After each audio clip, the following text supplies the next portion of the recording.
આ તુલસીશ્યામ જતી બસમાં બનેલી ઘટના. આજે તળાજાની સવાર કંઈક અલગ જ હતી. આકાશ થોડું વધારે સફેદ, હવા થોડી વધારે ઠંડી અને રસ્તા ઉપર ચાલતા લોકો થોડા વધારે ઉતાવળમાં દેખાતા.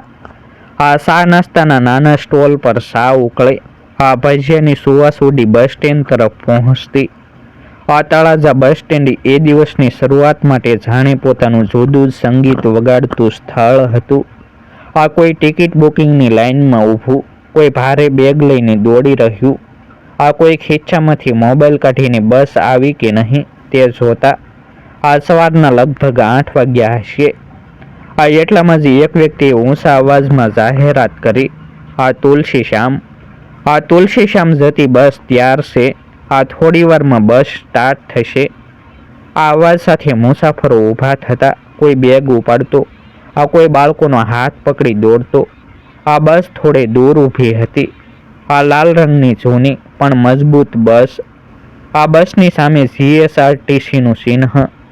આ બાજુએ મોટા અક્ષરોમાં લખેલું, આ તળાજાથી તુલસીશ્યામ.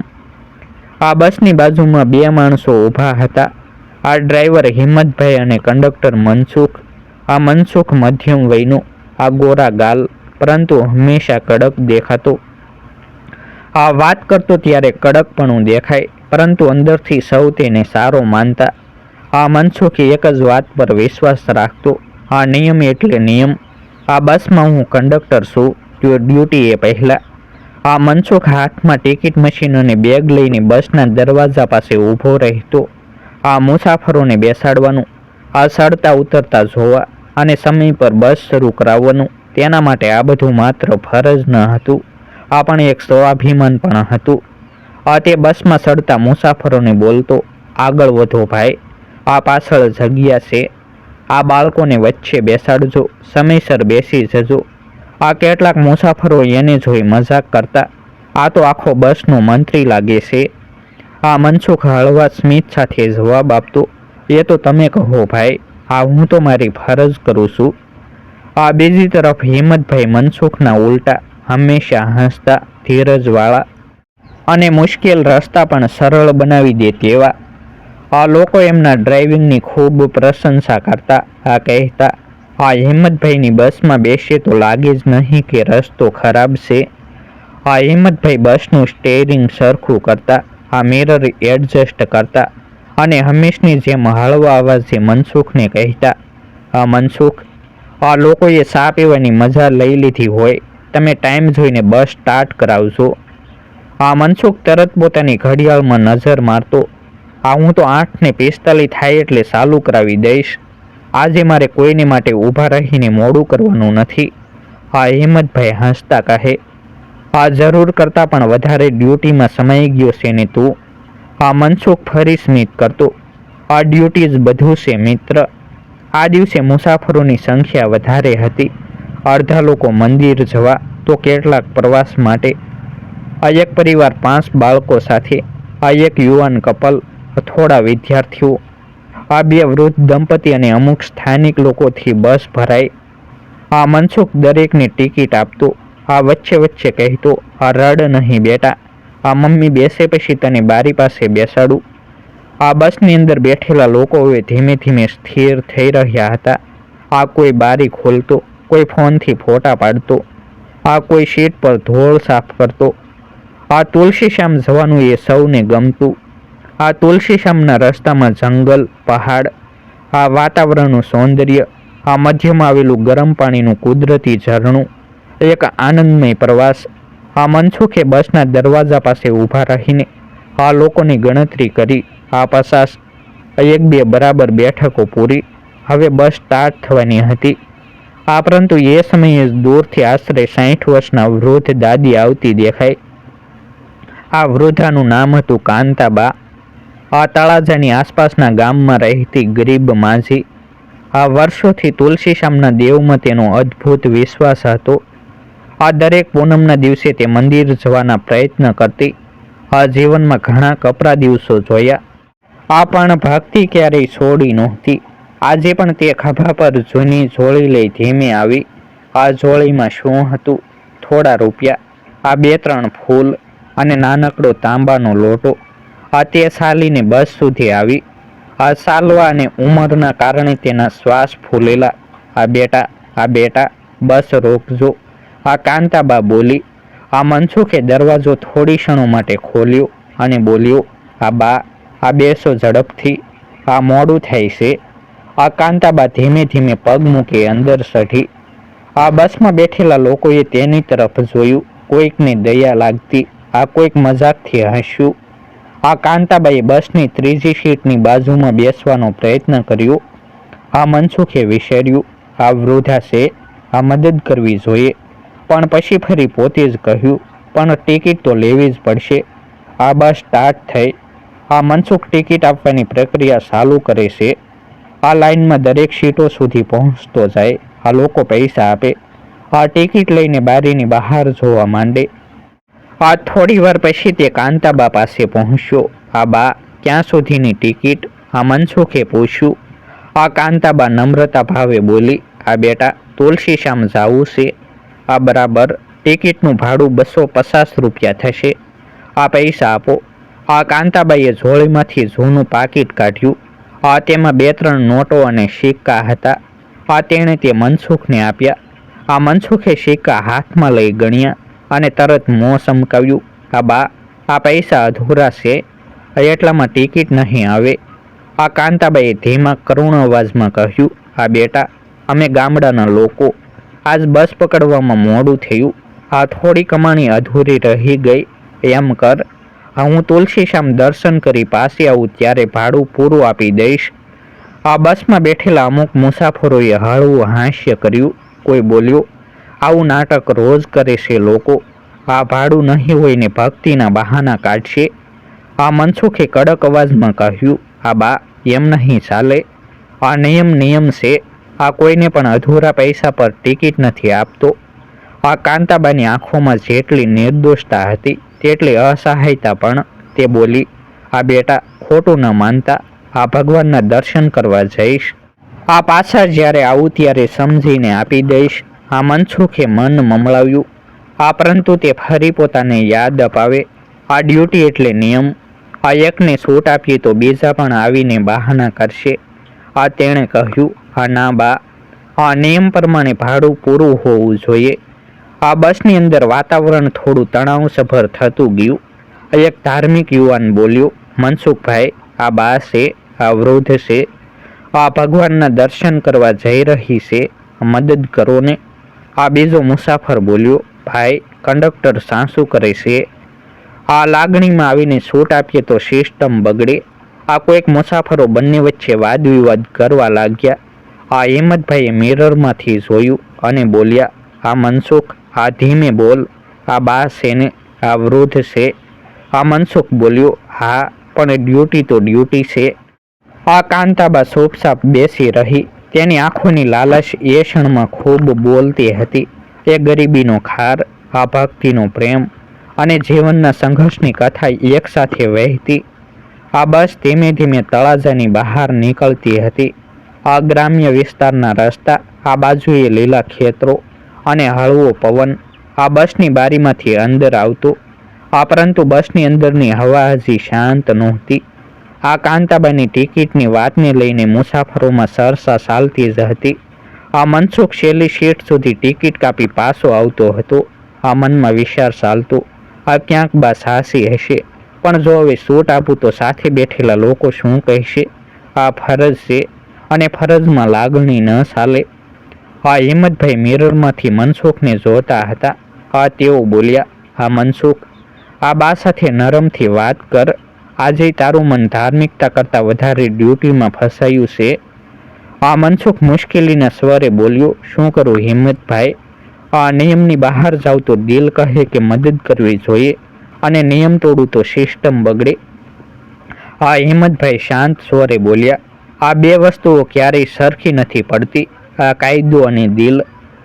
ક્યારે કઈ સાંભળવી તે માણસની સમજ ઉપર છે. મનસુખ હળવો શ્વાસ લઈ કાંતાબાની સીટ પાસે આવ્યો. કાંતાબા બારીમાંથી બહાર જોવા લાગેલી. જાણે કોઈ પ્રાર્થના કરતા હોય એમ હોઠ હલાવતા હતા. મનસુખે નરમ અવાજમાં પૂછ્યું, બા, તમે પહેલી વાર તુલસીશ્યામ જાઓ છો? આ કાંતાબાઈએ સ્મિતથી મોં હલાવ્યું. હા બેટા, આ વર્ષોથી ઈચ્છા હતી. આ મનસુખે પૂછ્યું. આ પૈસા અધૂરા કેમ પડ્યા બા? આ ઘરમાં કોઈ નથી. આ કાંતાબા થોડી વાર ચૂપ રહી. આ પછી હાથમાં ઝોળી પકડી ધીમેથી બોલી. હા બેટા, આ ઘર તો છે, આ પણ ઘરમાં રહેવાનું મન ક્યાં છે? આ મારો દીકરો હતો, એક્સિડન્ટમાં ચાલ્યો ગયો 3 વર્ષ પહેલાં. આ વહુ નાની હતી. આ થોડા સમય પછી તે પણ પિયર ચાલી ગઈ. હવે હું એકલી. આ રોજ રોટલો આંગણે મળી રહે તો સારું. આ કોઈક દિવસ મળે, કોઈક દિવસ ના મળે. આ ગઈ રાતે એક જ રોટલો હતો, એ પણ 2 ભાગ કરી ખાધો. આ સાંભળીને મનસુખની અંદર કંઈક કરુણા ઉપસી. આ તેનો કડક અવાજ ગાયબ થયો. આ મુસાફરો પણ શાંત થઈ ગયા. આ કાંતાબા આગળ બોલી. આ મારા દીકરાને તુલસી શ્યામના શ્યામ પર ઘણો વિશ્વાસ. આ તેની યાદમાં જાઉં છું. આ પૈસા નહોતા તો પગપાળા જવાનું વિચારતી હતી, પણ હવે પગની તાકાત નથી, એટલે બસ પકડવા આવી. આ કેટલાક મુસાફરોની આંખોમાં પણ નરમાશ આવી. આ પહેલા મજાક કરનારા પણ શાંત થઈ ગયા. આ એક યુવતી બોલી. આ મનસુખભાઈ, આ બાનું ભાડું હું આપી દઉં. આ મનસુખે હાથ ઊંચો કર્યો. હા ના, તમે નહીં આપો. આ પહેલા મને સમજવા દો. આ કાંતાબા મનસુખના ચહેરા પર જોતી રહી. આ તેની આંખોમાં કોઈ ગુચ્છો નહોતો, આ માત્ર નમ્રતા અને આશા હતી. આ મનસુખ બોલ્યો. આ બા, આ તમારા પૈસા અધૂરા પડ્યા તે ગુનો નથી, પણ મારી પણ ડ્યુટી છે ને. આ કોઈ કહી દે કે બા માટે છૂટ આપી તો બીજા પણ આવતીકાલે બહાના કરશે. આ કાંતાબા ધીમા હાસ્ય સાથે બોલી. હું જાણું છું બેટા, આ તું તારું કામ સાસુ કરે છે, હું ગુસ્સે નથી. આ મારે તો માત્ર ભગવાનના દર્શન કરવા જવું છે. આ બાકી જો તું ના પાડે તો હું ઉતરીને પગપાળા. આ ભગવાન રસ્તો બતાવશે. આ શબ્દોમાં એટલો વિશ્વાસ હતો કે આ મનસુખ દંગ રહી ગયો. આ તે બોલ્યો. આ બા, આ તમે ક્યાં ઉતરશો? આ રસ્તો લાંબો છે. આ જ્યાં બસ ઉતારી દે ત્યાં ડર મને નહીં લાગે. આ ભગવાન સાથે છે. આ હિંમતભાઈ ડ્રાઇવિંગ કરતી વખતે પાછળ જોઈ બોલ્યા. અરે બા, એ વાત નથી. આ મનસુખે હિંમતભાઈની તરફ જોયું. આ હિંમતભાઈને વર્ષોથી ઓળખતો. આ તેઓ કોઈપણની અંગે ખોટું મૂલ્યાંકન ન કરતા. આ બસ થોડું આગળ વધી રહી હતી. આ રસ્તો હરિયાળીપૂર્ણ હતો. આ 2-3 જગ્યાએ રસ્તા પર ઉતાર ચઢાવ આવતા. આ બસ ઝટકાથી ક્યારેક ડાબી જમણી થતી. આવતા મુસાફરોનું ધ્યાન પણ કાંતાબા તરફ જ હતું. આ કેટલાક લોકો બોલવા લાગ્યા. આ મનસુખભાઈ, આ બાને જવા દો. આ તમે એટલા કડક છો એ સારું છે, પણ બા જેવી વૃદ્ધાને નોંધવાની જરૂર નથી. અરે હા, આ 50-100 રૂપિયામાં શું ફરક પડે? આ મનસુખને લાગ્યું કે આ સૌ તેને દબાણ કરે છે, પણ તે ફરી બોલ્યો. આ મને તમને નહીં, અમારા મનને જવાબ આપવો છે. આ બાને મારી તરફથી કંઈક મદદ કરવું એ બીજું છે. આ પરંતુ નિયમ વગર ટિકિટ નહીં ચાલે. કાંતાબા બોલી. આ બેટા, હું તને ખોટું નથી કહેતી. આ પાસ આવીને ભાડું આપી જઈશ. આ હું ખોટું બોલું એવું નહીં થાય. આ હિંમતભાઈએ કહ્યું. આ મનસુખ, આ બાને 2-4 પ્રશ્ન પૂછ. આ બા સાંસી લાગે છે. આ મનસુખે નરમાઈથી પૂછ્યું. આ બા, આ તમે હમણાં ક્યાં રહો છો? આ તળાજાથી થોડા દૂર એક નાના વાડામાં. આ થોડે દૂર એક કુટુંબ રહે છે. આ જે ક્યારેક મને રોટલો આપી જાય. આ કામ શું કરો? એક બકરી છે મારી પાસે, તેની સંભાળ રાખું અને ગુજરાન ચલાવવું અને ભગવાનની ભક્તિ કરું. આ મનસુખની અંદર શેલો સંશય પણ ઓગળી ગયો. આ વૃદ્ધા કોઈ નાટક કરતી નથી. આ તો સાચી ભક્તિ અને સાચો સંઘર્ષ. આ પરંતુ તે હજી વિચારતો રહ્યો. આ કાયદો તોડવો કે દિલને સાંભળવું? આ હિંમતભાઈ બોલ્યા. આ મનસુખ, આ બાને અધૂરા પૈસે ટિકિટ આપી દે. આ બાકીને તું મારી પાસેથી લઈ લેજે, હું આપી દઈશ. આ મનસુખ હસ્યો. આ હિંમતભાઈ, તમે પણ.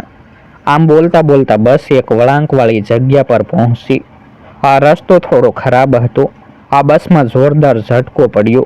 આ કાંતાબા ઝટકાથી સીટ પકડી બોલી. હે શ્યામ, આ બસને સંભાળી લેજે. આ બોલતા જ બસનો ઝટકો તરત ઓછો થયો. આ મુસાફરો એકબીજા તરફ જોયું. અરે, એજાનું શું? આ બાના બોલતા જ બસ સ્થિર થઈ. આ હિંમતભાઈ ચોંકી ગયા. અરે, થોડું નિયંત્રણ ન હોત તો. કોઈ મુસાફરે કહ્યું, આ બા સાથે કંઈક જુદી જ શક્તિ લાગે છે. આ વાતે બસમાં એક અજબ શાંતિ છવાઈ ગઈ. મનસુખે વિચાર્યું, આ બા સામાન્ય નથી, કંઈક તો છે. તેણે કાંતાબાની તરફ જોઈને સ્મિત કર્યું. બા, તમે ચિંતા ના કરો, તમને હું તુલસીશ્યામ સુધી લઈ જઈશ. કાંતાબાની આંખોમાં આંસુ આવી ગયા. તેણે હાથ જોડીને કહ્યું, ભગવાન તને સુખી રાખે બેટા, આજે તું મારા દીકરા જેવો લાગે. મનસુખે ટિકિટ કાપીને બાને આપી. બાએ ટિકિટને પોતાના હાથમાં પકડી એ રીતે જોઈ, જાણે દેવનો આશીર્વાદ મળ્યો હોય. બસ હવે શાંત ગતિથી આગળ વધી રહી હતી. મુસાફરોના ચહેરા પર હળવા સ્મિત. વાતાવરણ બદલાઈ ગયું. મનસુખના દિલમાં સંતુષ્ટિ, હિંમતભાઈના ચહેરા પર સંતોષ અને કાંતાબાની આંખોમાં શાંતિ. લાંબી મુસાફરી પછી બસ હવે તુલસીશ્યામ પહોંચી ગઈ હતી. કાંતાબાઈએ ભગવાન શ્યામના દર્શન કર્યા. ગરમ કુંડીમાં સ્નાન કર્યું. જાણે વર્ષોની ઈચ્છા પૂરી થઈ ગઈ હોય. ગરમ કુંડ કિનારે બેઠેલા મનસુખ, હિંમતભાઈ અને કાંતાબા થોડા સમય વાતો કરતા રહ્યા. પહાડોની વચ્ચેની સાંજ ધીરે ધીરે ઘેરાતી હતી. કાંતાબાને હવે પાછું ગામે પહોંચવાનું હતું. નહીં તો અંધારામાં રસ્તો મુશ્કેલ થઈ જાય.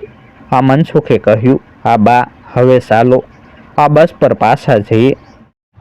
તમે આજે અમારું દિલ જીતી લીધું. કાંતાબા હળવું સ્મિત કરીને કહે, બેટા, આ દિલ તો એનું જ જીતાય, જેના દિલમાં જગ્યા હોય. તમે બંને આજે એ જગ્યા ખોલી આપી. હિંમતભાઈએ હાથમાં દીવો જેમ રાખેલી ટોર્ચ ચાલુ કરી. ચાલો, હું આગળ ચાલું. રસ્તો થોડો ઉતાર ચઢાવવાળો છે. બસ તરફ જતા સમયે પહાડની હવાની ઠંડક વધતી હતી. બંને તરફ વૃક્ષોમાંથી હળવો પવન પસાર થતો અને જરૂર કરતાં વધુ શાંતિ છવાઈ જતી. કાંતાબા ચાલતા ચાલતા બોલી, મારા બેટા, સેવા કરવી એ મોટી વાત નથી. સેવા કરવાની ભાવના રાખવી એ મોટી વાત છે. આજે તમે મને માન આપ્યું, એ માન જ માણસને જીવવા દે છે. મનસુખને પહેલી વાર એવું લાગ્યું કે આજે તેને જે કરેલું તે ફરજ ન હતી, પણ મનની સાચી ખુશી હતી. તે બોલ્યો, બા, સાસુ કહું, તમે બસમાં આવી તે ક્ષણે કંઈક અંદરથી કહેતું હતું કે તમારી યાત્રા સામાન્ય નથી. આજે સમજાયું કે ક્યારેક કોઈ યાત્રા યાદગાર બની જાય છે. બસ સુધી પહોંચ્યા ત્યારે સૂર્યાસ્તનો કેસરી રંગ આખા આકાશમાં છવાઈ ગયો હતો. તુલસીશ્યામના પથ્થરો પર એ રંગ પડતા જાણે પર્વતો દીવો પકડી અભિવાદન કરતા હોય એમ લાગતું. કાંતાબા બસના દરવાજા પાસે ઊભી રહી અને મનસુખ હિંમતભાઈ તરફ જોઈને બોલી, હવે હું જાઉં છું અહીંના સત્સંગમાં. પરંતુ આજે મેં 2 નવા દીકરા પ્રાપ્ત કર્યા. હિંમતભાઈએ હળવું હસીને કહ્યું, બા, ત્યારબાદ પાછા આવતા અમારી બસમાં જ આવજો. ભાડું તો અમે આપીશું, પણ આશીર્વાદ વ્યાજ આપજો. કાંતાબા હસીને બોલી, ભાડું તમે આપો, વ્યાજ ભગવાન આપશે. એનો વ્યાજ દર ઘણો મોટો હોય છે. બેટા, ત્રણેય હસી પડ્યા. બા સત્સંગમાં ચાલવા લાગી. પરંતુ મનસુખે બોલાવ્યા, બા, 1 મિનિટ. તે બસના ડેશબોર્ડ પરથી તુલસીના 2 પાંદડા લઈને આવ્યો. મારા તળાજાની તુલસી છે. તમે અહીંયા આવ્યા ત્યારે અમારી યાત્રા પવિત્ર બની ગઈ. તમે રાખજો. કાંતાબાએ તુલસીના પાન હાથમાં લીધા. આંખો બંધ કરી અને કહ્યું, ભગવાન તમને બંનેને સુખી રાખે. બસ નહીં, દિલ ચલાવજો. દુનિયા ચાલે નહીં તો પણ ચાલશે. એમ કહી બા ધીમે ધીમે પથ્થરના રસ્તે આગળ વધી. મનસુખ અને હિંમતભાઈ તેને જતા જોઈ રહ્યા. સાંજના અંધકારમાં પણ કાંતાબાની સફેદ સાડી ચાંદીની જેમ ઝળહળતી હતી. કેટલાક લોકો મુલાકાત માટે આવે છે, કેટલાક લોકો જીવન બદલવા આવે છે, અને કેટલાક લોકો તો ભગવાન મોકલે છે. માણસને યાદ અપાવવા કે માનવતા આજે જીવંત છે. મનસુખ બોલ્યો, ભાઈ, આજે લાગે છે કે શ્યામે આપણને બોલાવ્યા હતા. હિંમતભાઈએ એન્જિન સ્ટાર્ટ કરતા કહ્યું, મનસુખ, આજે બસ નહીં, જીવનનો ગિયર બદલાયો. બસ ધીમે ધીમે અંધારે રસ્તે આગળ વધી અને તેમની પાછળ પર્વતોમાં કાંતાબાના પગલાઓની પવિત્ર ગૂંજ રહી. આ કાંતાબાને તુલસીશ્યામ છોડીને મનસુખ અને હિંમતભાઈ તળાજા તરફ નીકળી ગયા. આખો રસ્તો બંને શાંત હતા, પણ એ શાંતિ સામાન્ય નહોતી. આ મનને હળવું કરતી, કંઈક સમજાવે તેવી. આ બીજા દિવસે સવારે બસ સ્ટેન્ડ પર મનસુખને એક પત્ર મળ્યો. ઉપર લખેલું, આ બાળકો, આ મનસુખ અને હિંમતભાઈ માટે. આ પત્રમાં કાંતાબાઈએ લખ્યું હતું, આ ગઈકાલે મંદિરમાં ભગવાન પાસે 2 વચન લીધા. એક તમારા માટે પ્રાર્થના કરવાનું અને બીજું ફરી એક દિવસ તમારી બસમાં જ બેસવાનું. આ તમે મારું ભાડું માફ ન કર્યું, પણ જીવનની માનવતા બતાવી. આ પત્ર સાથે એક નાનકડી શામની મૂર્તિ પણ રાખેલી હતી. આ મનસુખની આંખો ભીની થઈ ગઈ. આ હિંમતભાઈએ ધીમેથી કહ્યું, આ મનસુખ, આ કાલે તો આપણે બાને છોડીને આવ્યા, પણ લાગે છે કે આજે બા આપણને કંઈક આપી ગઈ. આ એ જ મમલાટમાં એક યાત્રી દોડી આવ્યો. ભાઈ, આ ગઈકાલે રાતે મંદિરમાં એક વૃદ્ધ બાઈએ બધાને પ્રસાદ આપ્યો અને કહ્યું કે આ મારા 2 દીકરા આવતા હશે. આ તેમને આ તુલસી આશીર્વાદ રૂપે મોકલી દેજો. આ બધાને તો લાગ્યું કે બા ગામ પાસે જ હશે. આ પણ પછી ખબર પડી કે ત્યાં તો કોઈ આવી બા રહેતી જ નહોતી. આ મનસુખ અને હિંમતભાઈ એકબીજાને જોઈને ચોંકી ગયા. આ બંનેની આંખોમાં એ જ પ્રશ્ન, આ બા ખરેખર કોણ હતી? આ પણ જવાબ ક્યારેય ન મળ્યો. આ માત્ર એ શામની મૂર્તિ આ બસના ડેશબોર્ડ પર હંમેશા ઝગમગતી રહી. આ ભક્તિનું નહીં, આ માનવતાનું પ્રતીક બનીને. અને તે દિવસથી તળાજા તુલસીશ્યામની બસમાં આ મનસુખ કહે, આજે પણ બાની બેઠક ખાલી રાખજો. આ હિંમતભાઈ હસીને કહે, હા રે, આ કદાચ આજે ફરી આવે.